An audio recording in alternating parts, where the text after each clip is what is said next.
I'm very interested in talking to you about the Rapid Response Team. Sure. If you could tell me a little bit about what this organization is for. Well, the Climate Science Rapid Response Team was the brainchild of Dr. John Abraham, University of St. Thomas. And Ray Wyman and myself, the three of us, were essentially the matchmakers. And we felt that it was important that the media get the correct information as far as climate science. And too often, reporters would contact scientists and not get return calls. Maybe they didn't even know who to ask their questions. So we wanted to make sure that the media was getting the correct information, because they really are the go-between between what scientists are talking about in the journals and what the general public is reading in the newspapers. And so what we've done is our goal is to get 100 scientists, but we currently have I think we have 62 as of tonight. Top experts in the field, various areas of climate science. It's cross-discipline science. They've promised that when a media or government official contacts us, that they will respond in a rapid fashion. And how it works is we get an email through our form.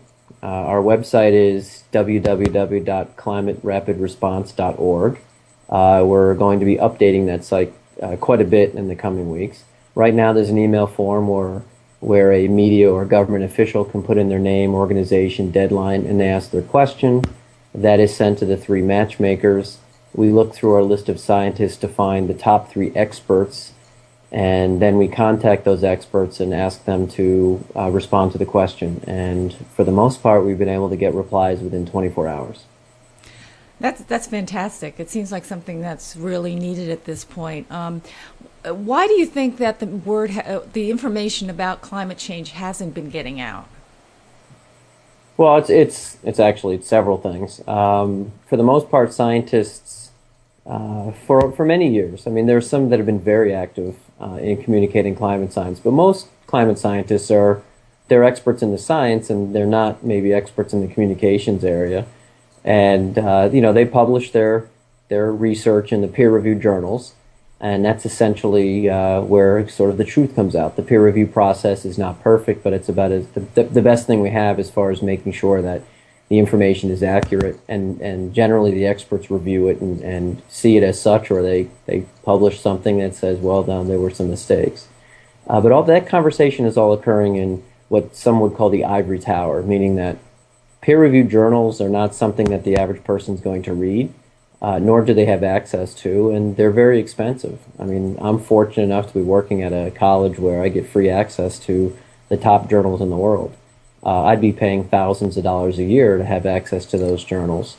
For example, I play poker on Friday nights. The people I play, the ladies and gentlemen that I play poker with, none of them read any of these peer-reviewed journals.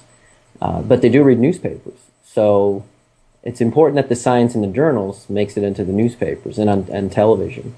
And that's, I think, where our service is going to be able to provide that. So how much do you think you'll be sort of crossing over into policy on some of the climate issues? Well, generally, the scientists on our team are going to be delivering the scientific information.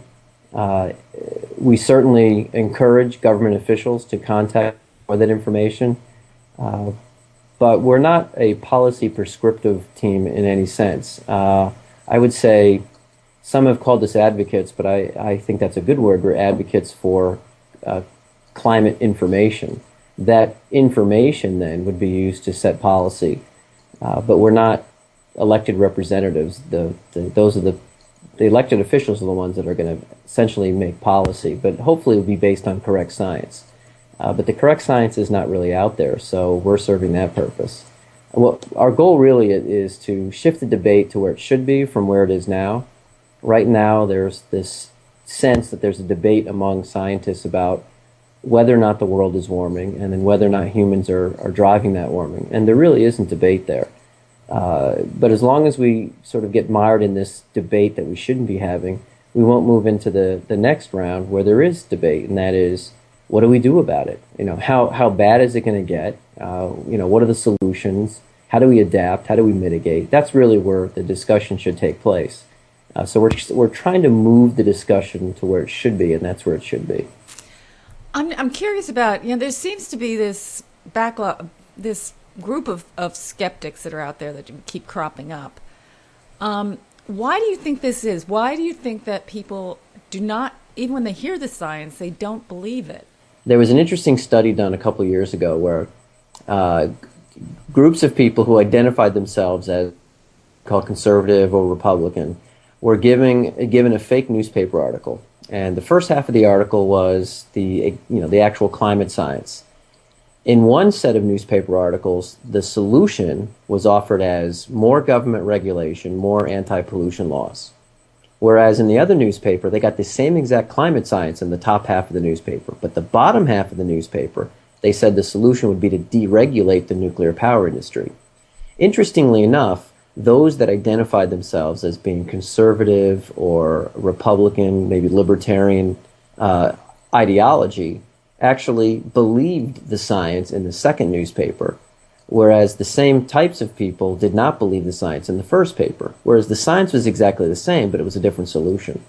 So what it comes down to is, if the science threatens somebody's worldview, they tend to not believe the science. So essentially they're giving credibility to experts if the experts are telling them what they want to hear. And that's obviously a dangerous road to be on. You can't act on what you want to be true. You have to act on what is true.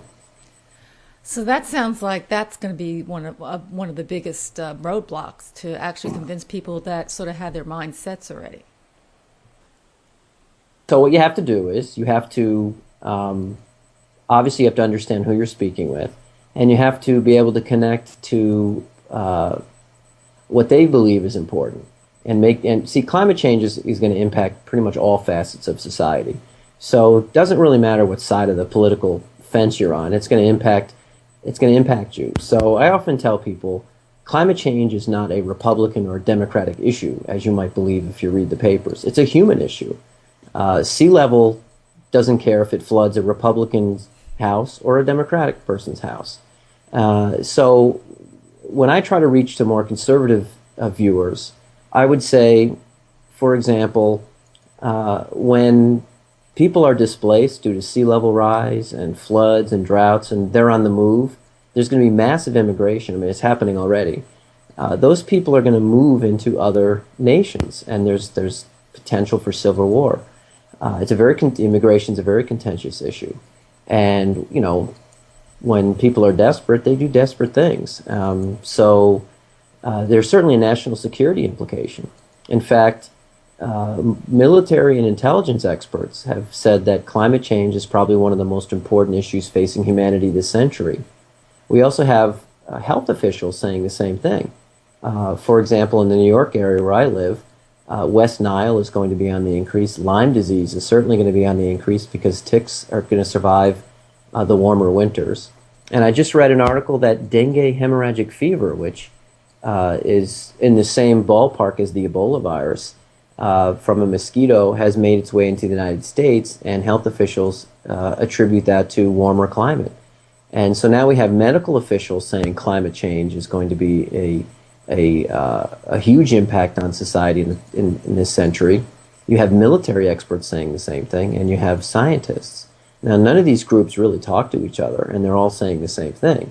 So I think that should show anybody that this is obviously a serious issue. And then one other thing I like to point out is that we're all going to pay for this, whether you're a conservative or a liberal, if you want to identify yourself. When sea levels are rising and you have to essentially move your city inland, everybody's going to pay taxes for that. So people who don't like the solutions because they think it costs too much, I don't think realize that the impacts of climate change are going to hit us in the wallet everywhere.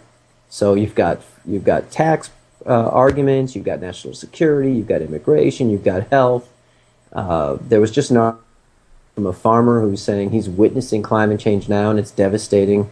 And this is not a scientist. This is just the everyday person who's out there trying to do their job, make a living, and this farmer realizes this is something that's going to threaten his way of life. So is this up and running now? Yes, we it kind of was launched a little bit earlier than we had thought. We talked to the reporter at the LA Times and decided, maybe we'll just get it out there. I mean, Cancun is starting next week, the COP, and we have an AGU conference in a few weeks in December. So we decided, even though the website wasn't ready yet and we didn't have the 100 scientists yet, we thought we had enough to go with.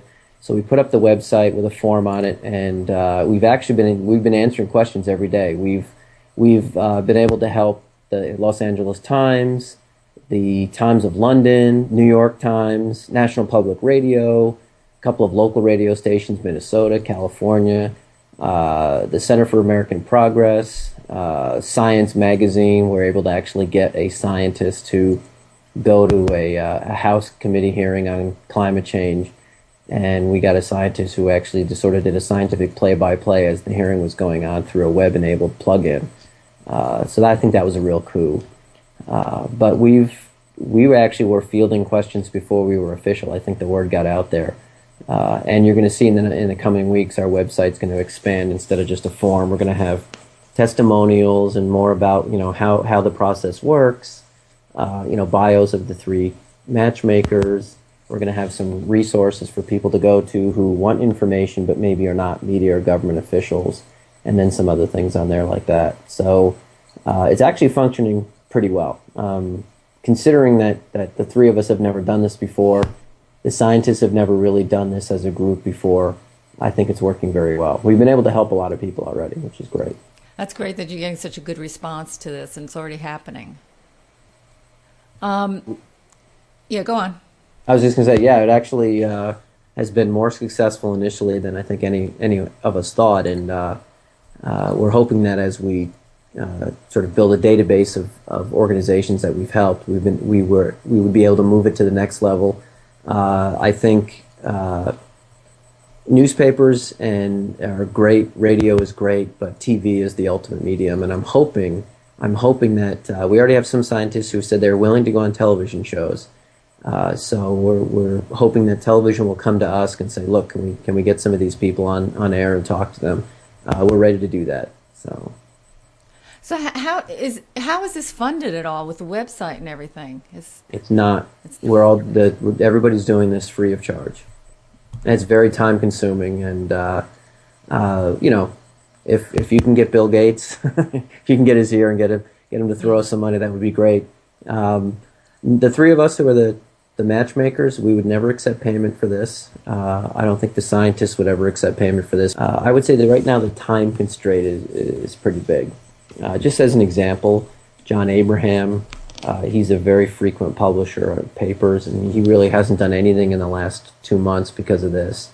I'm designing a new climate change course in the spring that I really haven't even looked at in the last 3 weeks because this is the priority.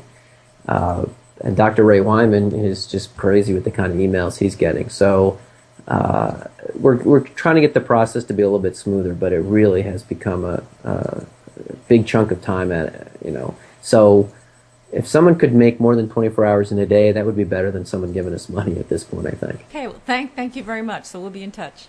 Okay, have a good night. You too. Bye. Okay, bye-bye.